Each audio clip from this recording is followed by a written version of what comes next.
ರಾಬರ್ಟ್ಸನ್ಪೇಟೆ ಠಾಣಾ ವ್ಯಾಪ್ತಿಯ ಗೌತಮ್ ನಗರ ಸಮೀಪ ಬಿಎಂ ಮುಖ್ಯ ರಸ್ತೆಯಲ್ಲಿ ಇಂದು ಸಂತ ತೆರೇಸಾ ಶಾಲಾ ವಿದ್ಯಾರ್ಥಿಗಳಿದ್ದ ಆಟೋ ದ್ವಿಚಕ್ರ ವಾಹನಕ್ಕೆ ಡಿಕ್ಕಿ ಹೊಡೆದು ಪಲ್ಟಿಯಾಗಿ ವಿದ್ಯಾರ್ಥಿಗಳಿಗೆ ಸಣ್ಣಪುಟ್ಟ ಗಾಯಗಳಾಗಿದೆ.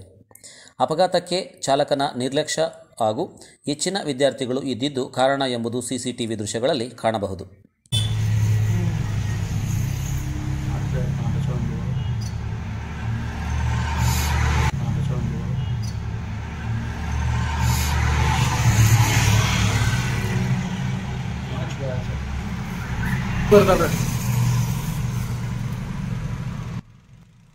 स्क्रीन बड़ा कर दिया होगा.